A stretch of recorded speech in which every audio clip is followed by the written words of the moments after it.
আসসালামু আলাইকুম গাইস, সবাই কেমন আছেন? আশা করি আলহামদুলিল্লাহ সবাই ভালো আছেন।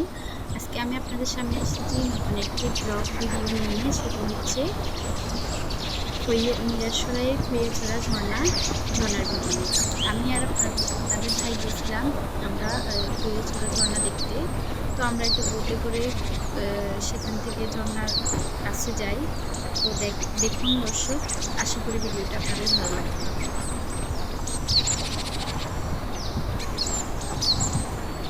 দেখুন কত সুন্দর প্রাকৃতিক দৃশ্য, পানি অসম্ভব ভালো লেগেছে আমাদের এখানে ঝর্ণা দেখতে। এবং আমি ভিডিওটা অনেকটা টেনে দিয়েছি যাতে আপনাদের অনেক বেশি কষ্ট মানে সময় নিয়ে দেখতে না হয়।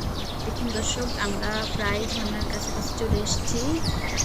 তো আমাদের বোটের যিনি চালক উনি অনেক বয়স্ক একজন মানুষ। আলহামদুলিল্লাহ খুব ভালো ছিল, আমাদের সাথে খুব ভালো ব্যবহার করেছে। তো উনি আমাদেরকে ওনাদের বাড়িতে যাওয়ার কথাই বলছিল। আমরা এটা নিয়ে অনেক মজা করছি। তো দর্শক দেখুন, আমাদের সামনে ট্রলার কতগুলো আছে, এখানে অনেকজন একসাথে যাইতে হয়। তো আমরা ওইটাতে যাইনি, আমরা আলাদা করে আর ভাই আর আমি ওইটা করে গেছি। দেখেন দর্শক, ঝর্ণাটা এখন স্পষ্টভাবে দেখা যাচ্ছে। আমি একটু ভাইয়ের করে দেখাই, এই যে দেখুন।